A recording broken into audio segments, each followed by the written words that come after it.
welcome to this post-election debate of Point Counterpoint, our weekly debate show. And we are on the verge of finally having a government. The swearing in has been delayed, and in a lighter vein, the swearing at happened all this while. The swearing in probably will happen very soon. The topic for discussion today is significant and introspective. What we want to talk about today is ask ourselves whether the BJP in Goa has managed to effectively stymie all opposition. Have they, through good or otherwise electoral tactics, have ensured that the opposition is virtually decimated? Is that true? Is that what the BJP has managed to do? Are we looking at a situation where a weakened opposition will only strengthen the BJP and even manage to get votes that were not with the BJP to go towards them? We are here to discuss all this and more. I have with me one of the best panelists I could expect, and thank you all for joining us. I'll start with Rupesh Kamath. He's the chief spokesperson of the BJP in Goa. Thank you for being with us. Tulio D'Souza, of course, is also a veteran congressman.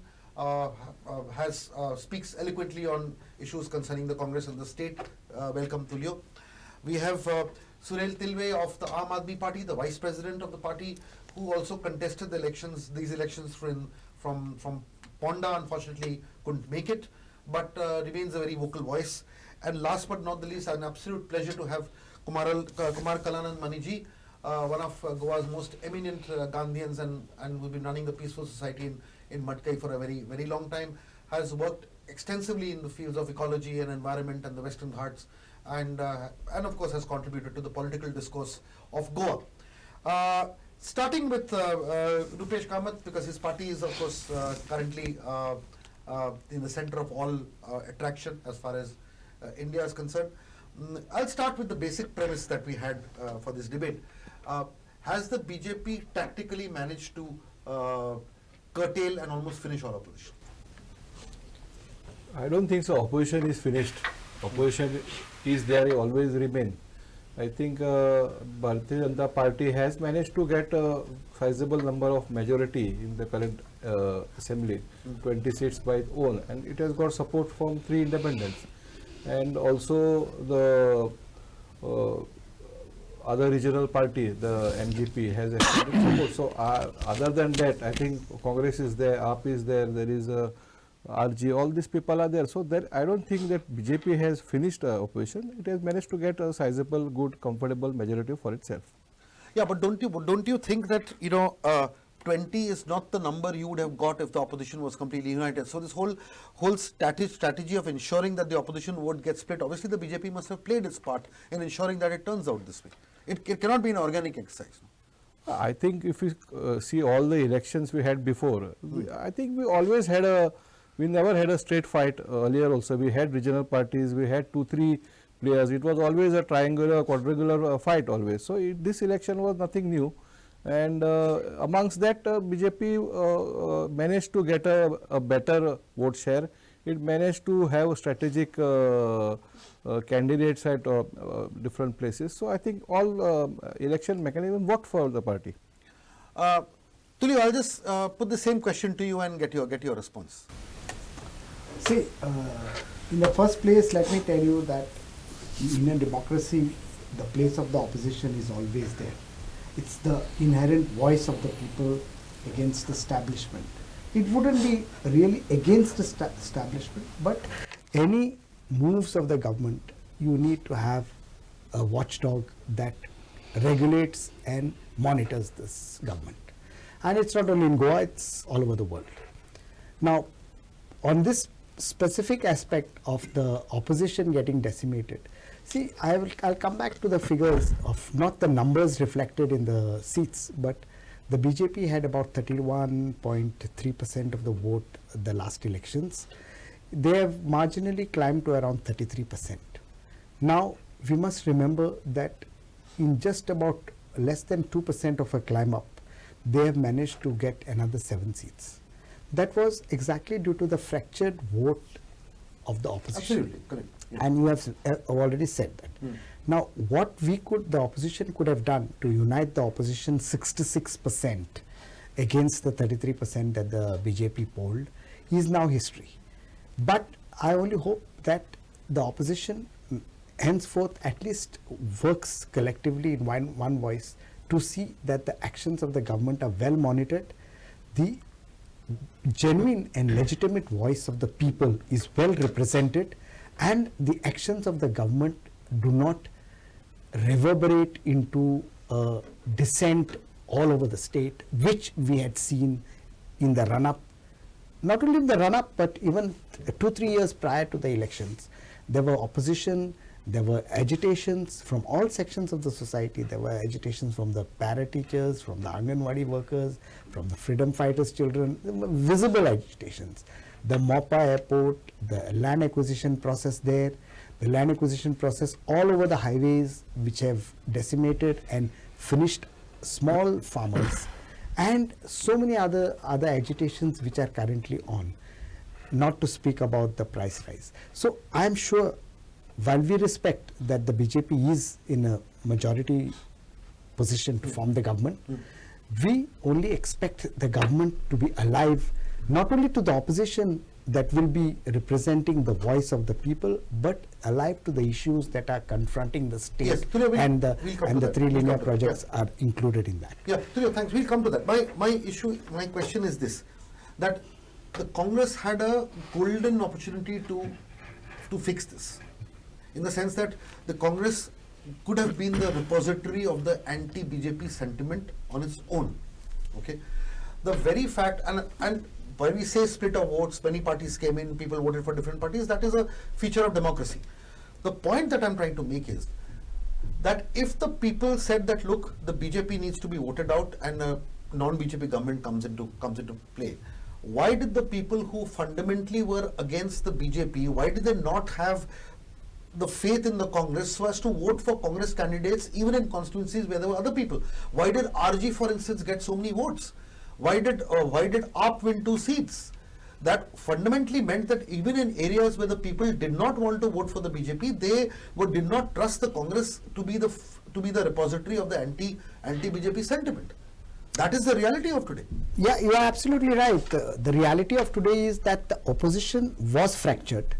There were definitely serious stakeholders in the opposition vote, and that has more or less reflected in the opposition vote pattern. And we as the Congress, quite early in the run-up to the elections, had even given an offer to the AAP that we are ready to talk shop on the alliance. But it was surprising, that they rejected this. But today you cannot be other parties for your failure to be the principal opposition. No, we do not. Going to AAP, going to other parties is a secondary thing. No. It's not primary and secondary. All issues come up and all issues need to be tackled in the same genuineness as well as in a pragmatic fashion. Now, while we accepted the fact that there was a serious divide in the opposition stake in the run-up to the election, and we were, as the principal opposition party, trying to put it together, the response, unfortunately, was not very favorable. Now, if the other parties that we probably, as the principal opposition, had failed to reach to the people in terms of our genuineness in staking a claim to form the government, that needs to be analyzed, and definitely the party will not fall short in dissecting the problems that confronted us in reaching out to the people and where we fell short of receiving a genuine mandate from the... Okay, moving on. I'll just move to one constituency to basically exemplify what I'm just saying, and the constituency deals with Ponda, and I'll talk to you further about that, Surel. You see, for instance, Ponda was a Congress constituency. Your Congress leader left and joined the BJP. In an anti-incumbency situation, he joins a party which is facing the anti-incumbency and manages to win. Though he managed to win by an absolute whisker. And look, there the MGP ends up getting 7,437 votes. The Congress ends up getting about 6,000 odd votes. AAP, of course, did not get too many. You got about 620 or 630 votes. 620. But the point here is that even in a constituency like that, the Congress could not hold on to its own seat in an anti-incumbency situation. So I'm essentially saying is that I'm just coming to you now. I started off with Ponda because you were here, but that again is one example of how a seat could have been won. Even the Ponda seat could have been won by the Congress also. The Congress could have also won. The MGP could have also won. And the issue is that if you add the Congress and the MGP seats, it becomes huge. Or even if you add MGP and AAP votes, MGP would have gone through. So what I'm essentially saying is that these losses have been very minimal. And these losses or gains have been very minimal.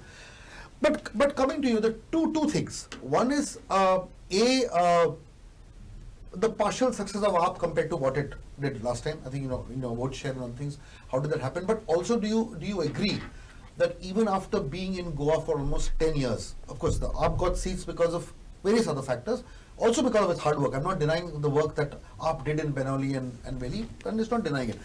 But don't you think with the amount of manpower, resources, time that has been spent, even the AAP has not really managed to cut into BJP in the way it should have, nor has it been able to take over the Congress space. Both things have not been. Are you agree that in your success, these are the, I won't say failures, but these are the gaps that AAP needs to also seriously look at? Yes, and we are working on it.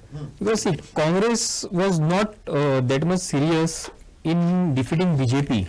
We were, but somehow people were not accepting our ideologies, and we have to reach to more people now. We have to do some groundwork, and the main point is that we don't have a proper booth structure, and that is where we are lacking, and we are trying to create our booth structure. Now these 5 years we will completely look into that we have booth structure in each and every constituency where we will contest, and we will seriously do that. But Surya, you all have been here for 10 years. Isn't that enough time to have a structure? Yes.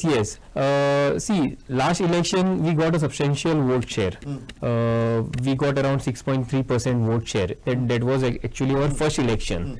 And after that, lot of things happened in our party. Our convener resigned. Party was not functioning, and Rahul Mamre just took the party as a convener just 1.5 years before the elections. And from there till now, if we are getting 2 seats, that means we have done a lot of things within this 1.5 years. Karanmalji, don't you think that it'd be fair to say that the opposition even now has not managed to get its act together, and what is the reason for it? I will come to this question, but before that, your first question, that whether BJP has tamed the opposition. Yes. I feel that this assembly composition is better than what it was somewhere in December or January 21-22. There is new MLAs from AAP and RG. Certainly the Goans will look their performance, how they are bringing the Goan issue before the assembly. And of course, the Congress is better than what they were in January 2022. So they have a better number. Of course, if we have to continue with the democratic culture and process, then the ruling party must respect and must create atmosphere for the survival and the growth of the opposition as well. It is good for them and good for the state as well. So as far as the composition is concerned, I think not all that it's somehow is okay. So the BJP should focus on the performance and the promises which they have given.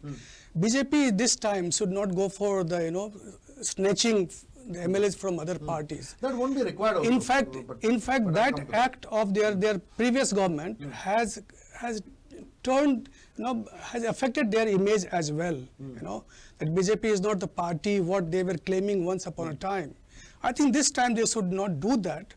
They should focus on their promises and their agenda. If BJP has tamed anyone through their governance, is the civil society organization in Goa. The civil society organizations were the real opposition during the Congress time. They were raising the issues of Goa's, be it of environment or be it about social issues or whatsoever may be. but somehow it is not coming up during the BJP rule. I hope this will come. Coming to your second question, I think both should try to work together to address the Goan issues, which is not happening. I don't see any political party, frankly speaking, even in their manifesto, where they are really addressing the core Goan issues. That worries us a lot. But while you say that, I take this point and then I'll throw it open to the others. While you say that the composition of the assembly is slightly better, it is more balanced, it has more opposition party, I completely get that. But there are certain things that one has kind of witnessed post-poll, which to me, my mind is slightly disturbing, and I'll tell you what. See, what happens is, it is not surprising, but it is still disturbing. See, you have three independent MLAs who won, okay? We understand that these MLAs had some kind of a backing from the BJP even before. But the point here is that there were 3 independent MLAs who immediately did not even hesitate to give support to the BJP. Okay. Then the MGP, which fought these elections on an anti-BJP plan, they were in alliance with the Trinamool Congress.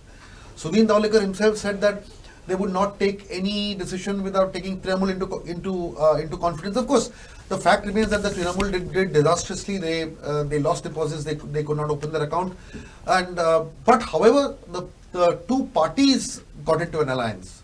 The 2 legislature parties did not get into an alliance. There were 2 parties that got into alliance, and both the MGP and the TMC as parties still continue to exist. What I'm concerned about is that immediately after the election results come out, there's this mad rush to be on the side of the government. Neither the MGP nor the independents, none of the independents ever wanted to be on the side of the opposition and basically contribute to the constructive opposition movement. We also know that there are other MLAs who are also not from the BJP who are still eyeing coveted positions in the government through various means. So what we're essentially saying is that the opposition seems to be running out of the patience to be in opposition. I mean, nobody has the time to do 5 years of opposition politics anymore. That is of the bigger concern. While you are saying that the composition is fine, we all know what happened, how Congress with its 17 seats got reduced. There was literally no opposition. My here is that when Goan politicians, and not only politicians, as even Tulio had said, that we have to look at the society itself. The Goan voter does not want to be a part of a constituency where the MLA is not in power. That has gone ingrained into the system, which is also forcing MLAs to, see, everybody is saying, I'm doing it for development. I'm going and speaking to my voters. But the issue is here, I mean, for instance, you look at any constituency, you look at Kurturi, you look at, say, Kortal, you look at everybody, everywhere. They said we went to our voters, the voters told us to support. The point here is that you have just got the mandate from the voters have told you what they want and which side they are on. Yet, immediately they said we need to go back to the voters to ask them if we can jump sides or go there. The point here is that nobody wants to be on the side of the opposition. That's my concern. I think the voters of Kurturim constituency say something different, because Reginald was not in the ruling party for 10 years, and still he got elected. Forget who, right, what was the mathematics behind the voting. You see, in politics, which they should speak, they are right to speak about that. But what information we have, that what we, the public, hear from the media, from their speeches, is one game. Other games are settled down behind the curtain.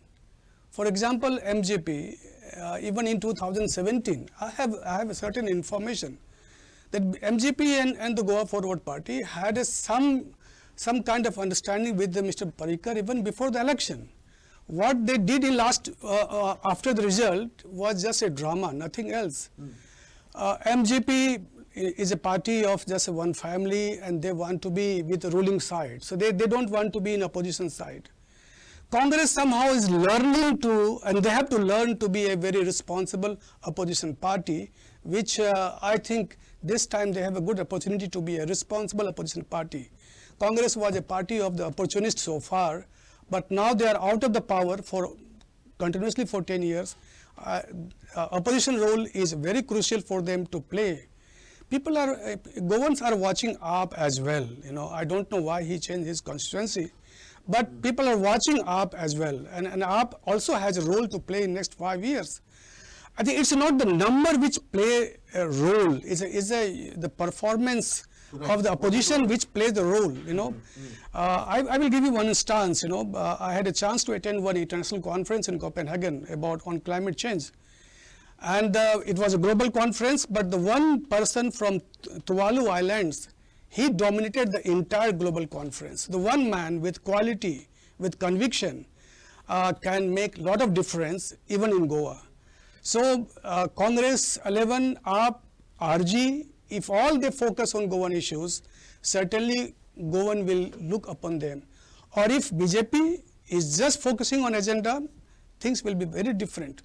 So I'm looking for a very constructive kind of next 5 years, not the what they have done in last 5 years. Okay. Yeah. Rupesh, just a quick question. Now, when the MGP decided to offer support, obviously there were different opinions in the party. Some people wanted it, some people did not want it. Some, people were, especially in the Ponda Taluka, people were not at all happy about the Dhaulikars coming in. See, with the 3 MLAs you had, you were absolutely comfortable. What was then the need to take the MGP? I think we know how Goa politics work. We have seen the last assembly. So I think party has opted for more stability, basically. And as we know, MGP has always had a love-hate relationship with the BJP. We have seen that from 1994, Correct. when the MGP and BJP came together. It's not that we were together always. We had elections where always MGP has also gone out before election, then they have joined. I think both BJP and MGP are normally they are contesting for basically the same voters base. So that is the reason sometimes the smaller regional party will feel that it wants to expand into more constituencies, and these tractions will take place. So I think eventually they are what we say natural allies, and that's how they have come together. But do you agree, or would you like to even deliberate on this? The fact that there is a political feeling that the BJP does not want to take any risk whatsoever with regard to the Lok Sabha election, because every seat will count. And the issue is it needs the MGP's vote base in about 10 to 14 constituencies to ensure that both the South Goa seats and the North Goa seat get taken care of. And it is a strategic decision taking into account 2024.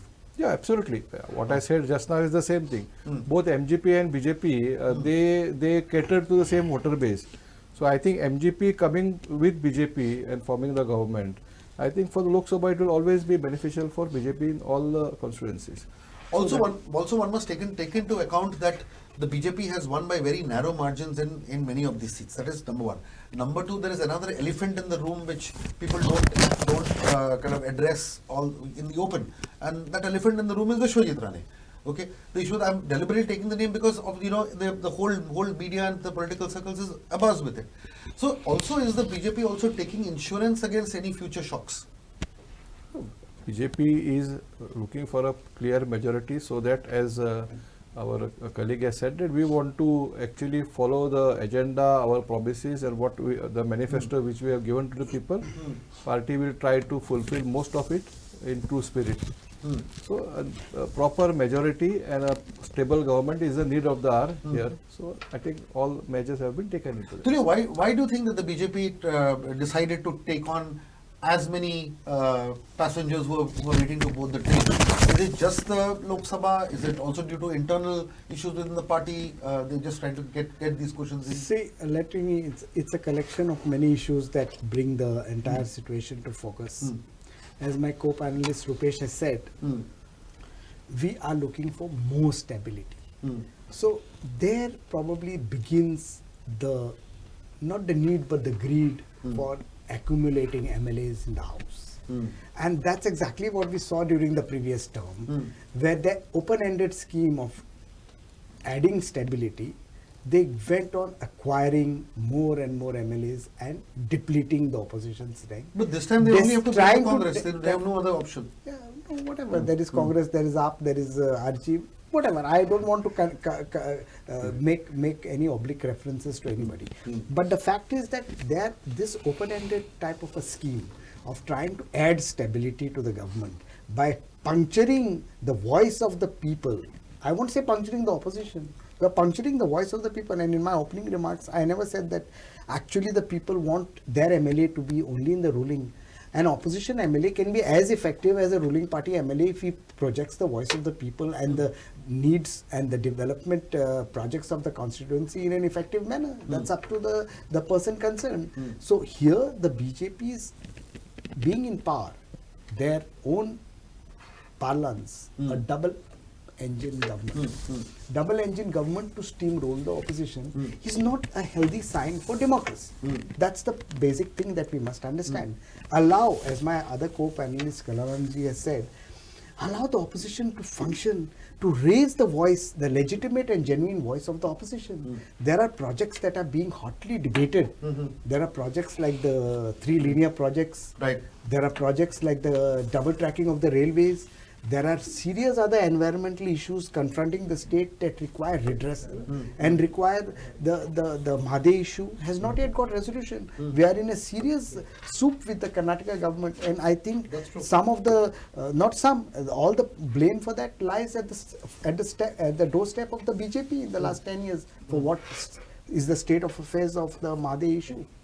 So like that, if we try to steamroll the opposition, try to decimate, then that becomes the focus. And the real issues that are being talked, debated, I'm not saying debate for the sake of debate. They are real issues that require proper debate on the floor of the assembly and maybe out of the assembly, and allow the opposition to represent the people, to lead the people into the resolution of such debates, rather than just putting your foot down and say this project will go on. That's what people are expecting, because the opposition is not interested now in any government formation. Now the government formation is the prerogative of the BJP. They are almost single largest party, close to an absolute majority. They have got 3 independent MLAs with them. Now they have acquired, I'll come to that briefly, I'll touch on that point which you brought, that they have also taken on board the MGP. Yes. Now for that, I will, more than laying the blame at the doorstep of the MGP, I will ask the TMC, because they are a large party, they might have not done well in this election. They have taken 5.1% of the vote. But when the Congress had told the TMC that, any presence of theirs at this critical juncture will only fracture the opposition vote, they were not in a mood to listen, and this is exactly what they did. And by bringing the MGP, which has ideological moorings with the BJP, but the MGP would have contested anyway. They would have contested, but today they are guilty of allowing them to partner them and probably boosting them or not. I do not know. That must have been their own internal calculation. But I don't think the TMC was in a position to boost anybody. The MGP got its own votes. But today, by bringing them, has the TMC been able to influence any decision of theirs to join the BJP, or they were partnering an agent of the BJP while doing this alliance? Was this 3-month-old party's exercise an exercise in the right direction? Because all the blame, the Congress is ready to take the blame and analyze its defeats positively in the direction that we are looking to the next election and whichever elections are coming ahead of us. But this type of quick fix solutions that the TMC comes and gives some very unprecedented and untenable type of sops to the people and all sorts of promises. See, people also are not fools. Right. There is a budget size for the state.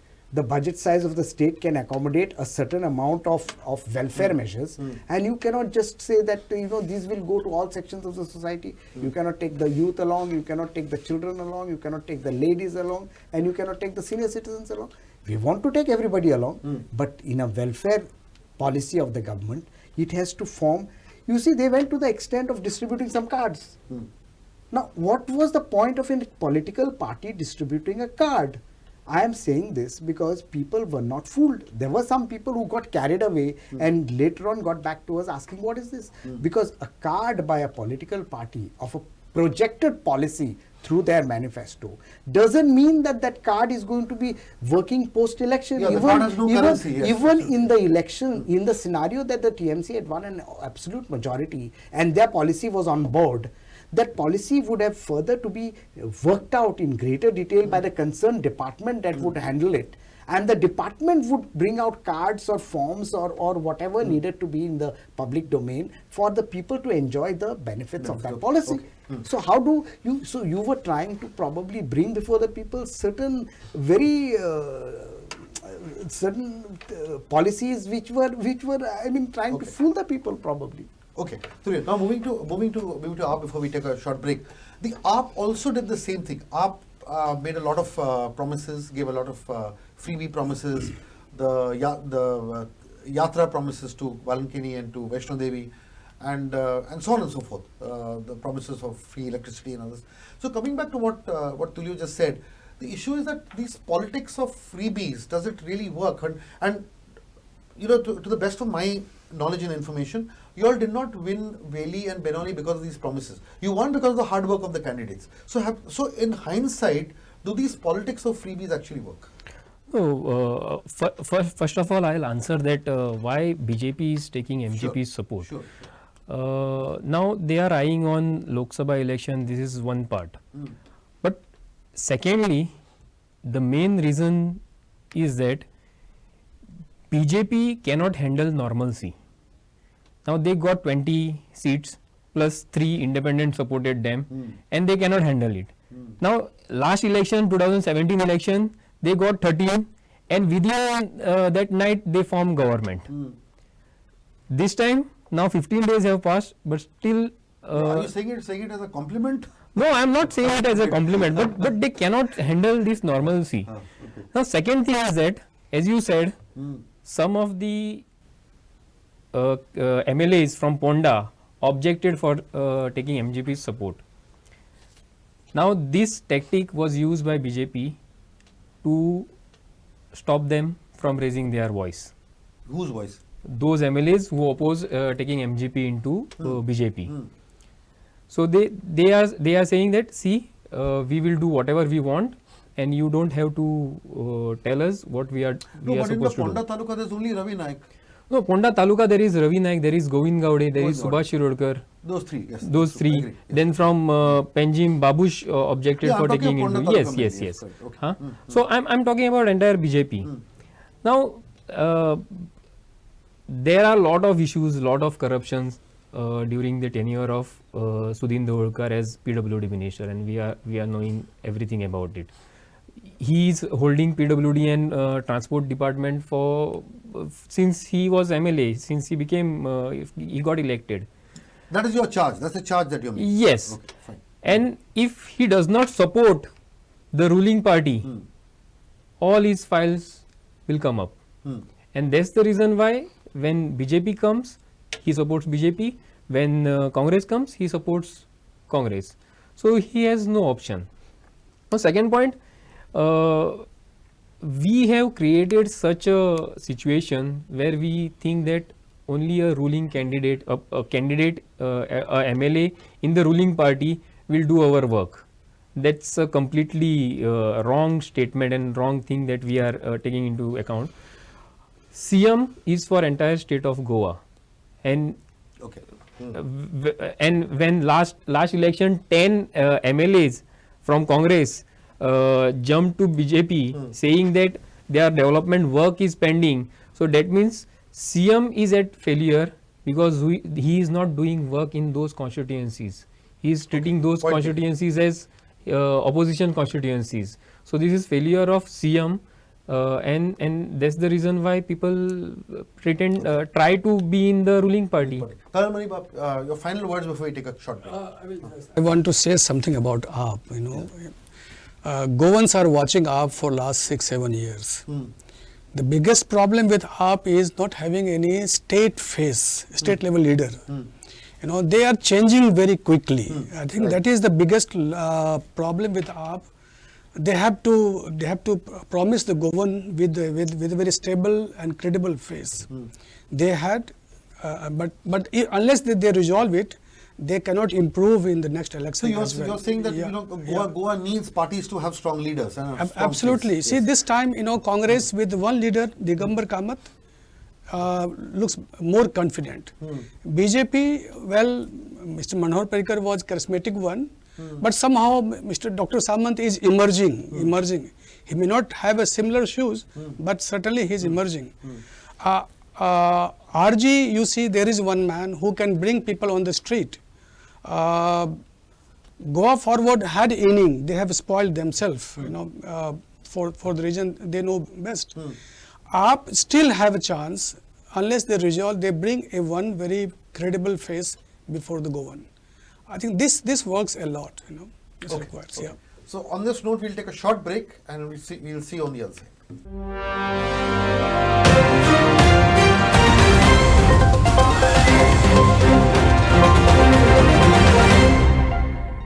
Welcome back. In the second segment, we will talk a little bit more about governance, the formation of the government and the kind of government that we need. Rupesh Bab, just to start with you, can you see this whole subject that we discussed just before the break, where we said that, look, the BJP also knows that it has, by virtue of it being in power, it has a lot of information about a lot of people. It has files, it has information, it has agencies, because of which the strength of the opposition gets diminished because nobody really wants to take on the BJP in a big way. Obviously, the fault lies with the people, because if you with the opposition politician, if you've committed a mistake, if you've committed illegal things, you will be in the dock. That, having said that, but the issue is, has the BJP kind of effectively managed to use the politics of files to strengthen its position in many places? In Goa, I don't think so, at least in Goa. But if you see in this assembly, BJP has got 20 seats. And if you see the independent candidates, they immediately supported the BJP. I don't think so. These files not with the independents, of course. Not with the independents. We are talking about the MGP. Yeah, we are talking MGP about also. I think, if I remember it correctly, the same day they gave the support, offered the support, unconditional support. So I don't think these things have played here. And at this time, the party or BJP has not messed up with the opposition. We can't say that, because we have support of the full MGP party and 3 independent. That is also. I think the question of file politics. Of targeting the opposition has not happened at the moment. I think what had happened in the last assembly has gone now.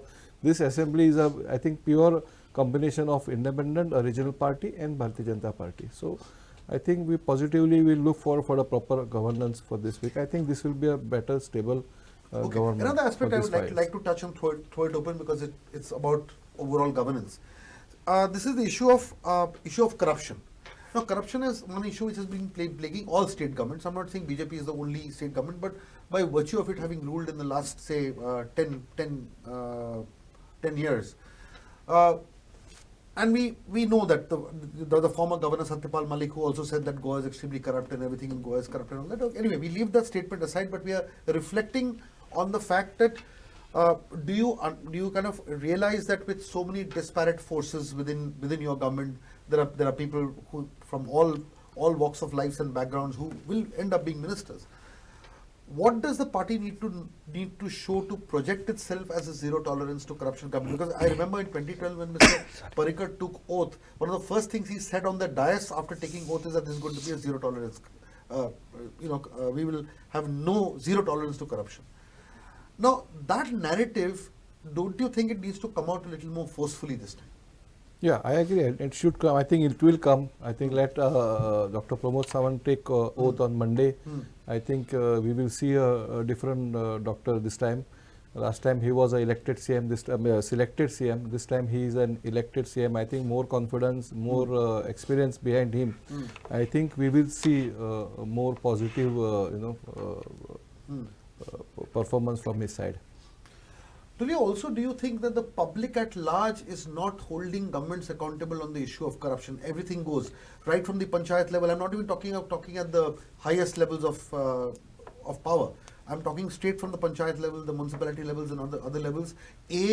the people are not holding governments to account. Number two, the opposition is also not holding the government to account in the manner that it should. See, I don't think that the people are not holding the government or the government representatives to account. People expect good, clean governance from all their representatives and more so from the government. But the fact remains, is at large in the public domain, that the BJP government, right from the center to every state, has been targeting opposition leaders, opposition MLAs in their quest for governance in whatever direction they are pulling it out. Because you see, whether it is Maharashtra or it is Delhi or it is so many other states in the country, it's only where the opposition's governments are in power. It was Karnataka earlier, where now they are in this. It is Rajasthan, where the Rajasthan Chief Minister's Ketan Kane is under the lens. So we see, and the same in Goa. There are so many cases, but I do not want to open the corruption debate because that's a huge debate, and we can speak hours on end on the subject. But in Goa also, there are so many cases, like for example, the mining scam, 35,000 crores mining scam. Was that an investigation taken into its logical conclusion and the culprits brought to book? Who was ultimately responsible, or whether some false data was projected before the people?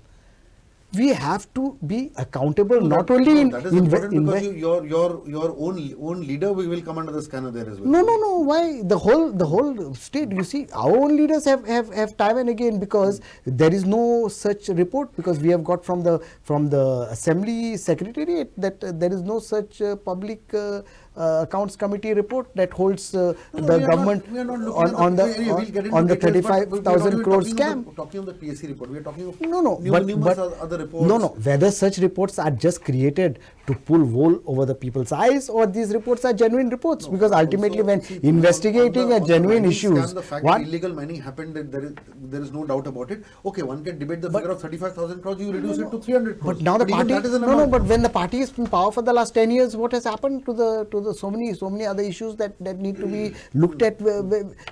Certain cases are being pursued vigorously. Other cases I don't even want to name now. Otherwise we will have to name everybody. So by naming one or two persons, I don't want to be selective and said that you are naming such and such a person. No. I am saying that let the government be serious, let there be accountability in public life, let there be a clean governance before the people, and let there be people's issues that matter. Secondly, let me just continue this.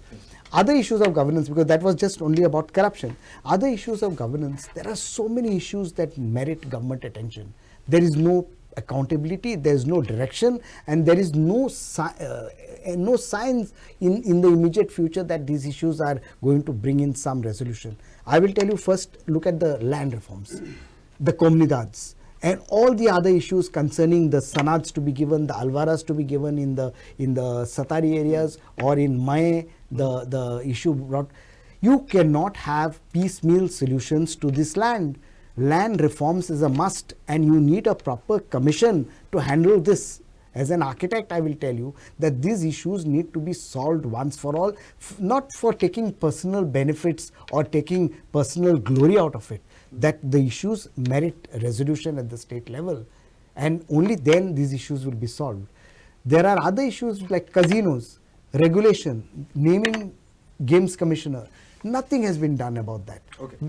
And I could name half a dozen issues on the state level that the government could prioritize, but I don't know, I don't see any will to do that. If my co-panelist says that action will be taken, so be it, and people are wanting action. So see, on the corruption issue, the idea was basically to ask this. The idea was that, look, don't you think that the people at large in Goa, the common man in Goa, is not reacting to corruption in the manner that he or she should? And I'm not talking of large institutional corruption, but even in the local area, giving a bribe to a panch or a sarpanch to get things done has become a norm and not the exception. I'm just saying what is needed to be done to root out corruption in the grassroots, and I think people should have put a focus on political parties to ensure that corruption is not something that becomes a norm in Goa. I feel that in Goa, corruption has become a part of convenience. Correct. It is not that somebody is keeping your files pending and you have to bribe him.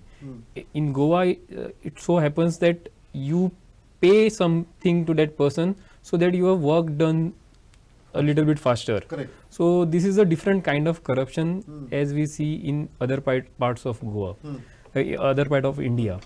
So secondly, BJP says that it's zero tolerance to governance, corruption.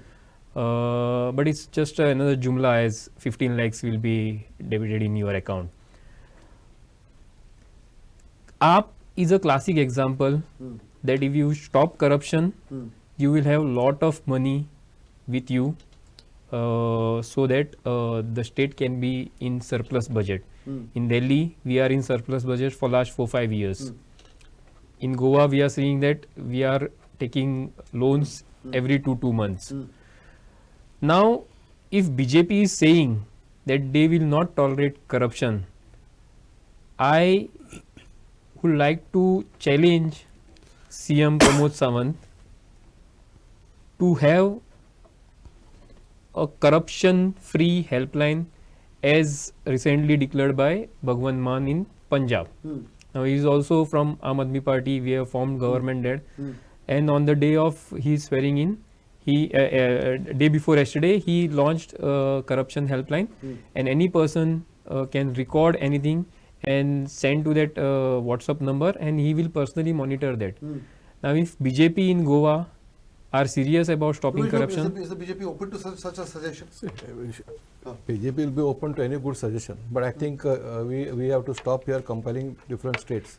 I think what can be effective in a bigger state there may not be as effective here, because we being a smaller state, being proper people are they reach all the officers or the politicians, everybody is more reachable here than the big states. But think of some other idea. Yeah, we can. That's the idea is open, correct. but we can't say that okay, we have done this, so you have to You do don't need here. to replicate it, but the So, intention should be to intention see should that be there, and I think we can work out. And but the real fight against corruption, as my panelist has said, that people, the convenience of people to bribe somebody and get things done faster. I think it's a more of a fight of a civil society. I think.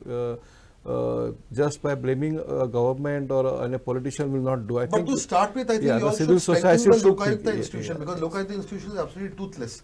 So essentially, once you start strengthening the Lokayukta, seeing to it that the reports and recommendations made by them are completely followed up rather than dismissed, I think these are also confidence building measures. No, so I think that's also but needed. if I may intervene there, Yes. the Lokayukta recommendations not being followed up and the government dismissing them is one part of the story.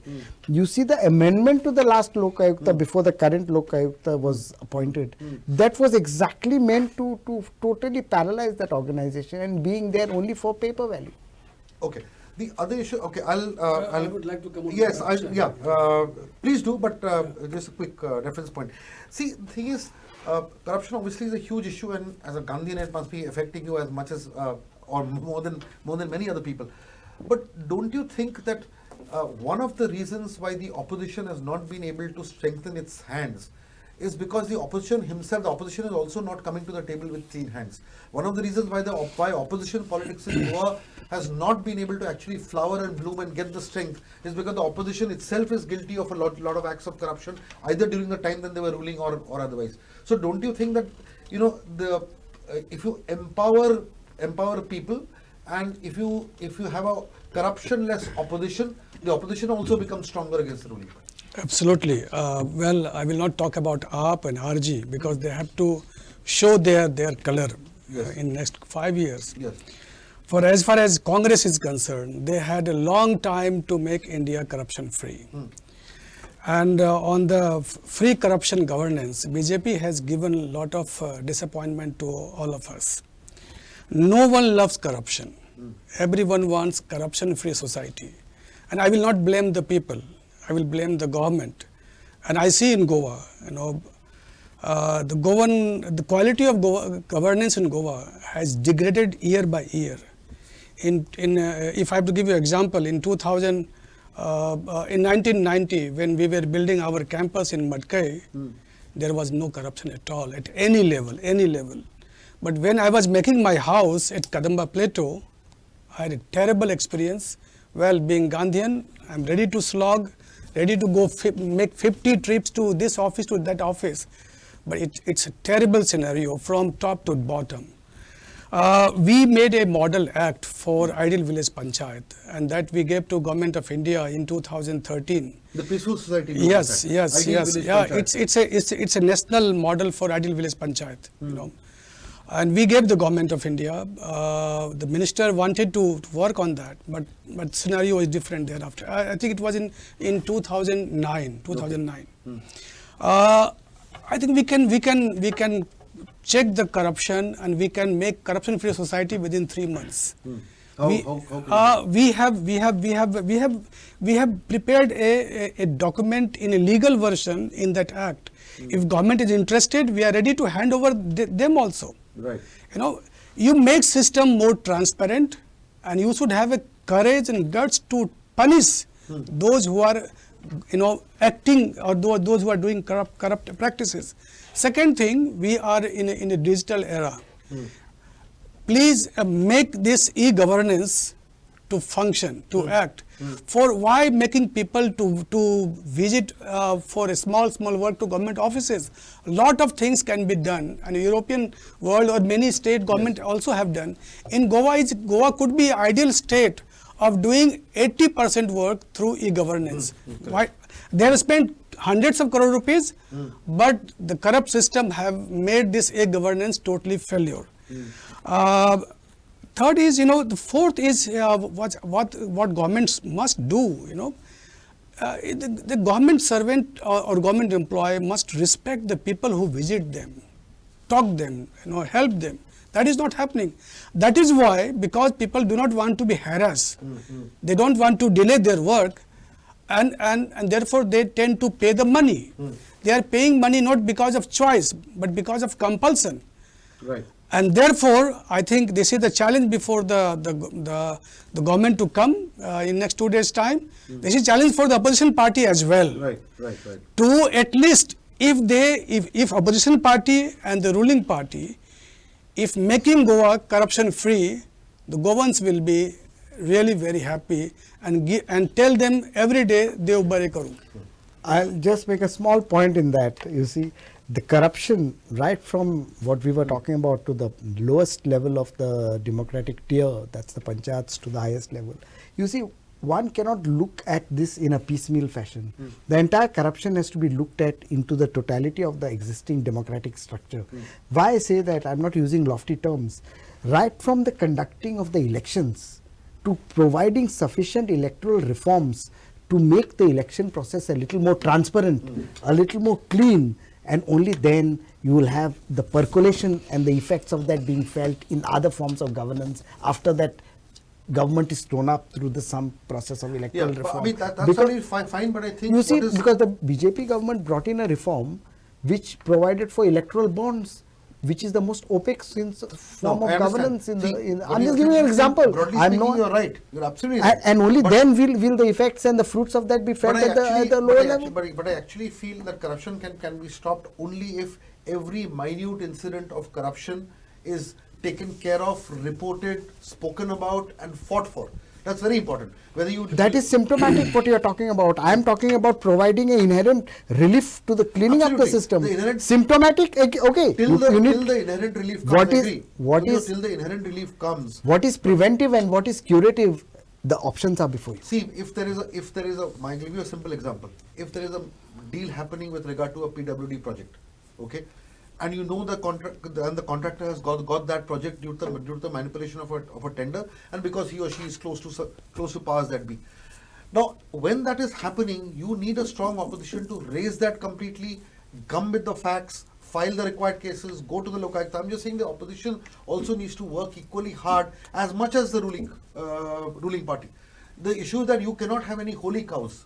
The issue here is that there are holy cows everywhere. I don't disagree with you. The opposition will not like to touch certain ruling party. Yeah, but we have... Even in the ruling party will not like to touch some people. I can name you half a dozen cases which have been filed before the Lokayukta and the relevant forums of the government for redressal. But has anything come out of that? Yeah. Or are these exercises in futility? See, we're running out of time here, but one of the things that we just discussed and we would like to highlight is that one of the pillars of a good, strong opposition is that the opposition needs to be completely clean and honest and go to the people with clean hands. More than the ruling party, I think it is the opposition also that needs to present itself as completely credible, much as the ruling party does. And we understand that we are in a situation where the opposition has a lot of challenges. The ruling party has won those 20 seats and will rule for the next 5 years. But I think it is very critical that the opposition space is not completely lost. The opposition space is completely strengthened, and people need to work together. Otherwise, that if we become an opposition-less society and an opposition-less state, then nothing can be worse for democracy than this. We hope people are listening, and the role that the parties play and the people play is going to be absolutely immense, and we hope that everybody plays that role with a degree of responsibility for the sake of Goa. Thank you very much, and thank you all the panelists for giving their insights into this. Thank you.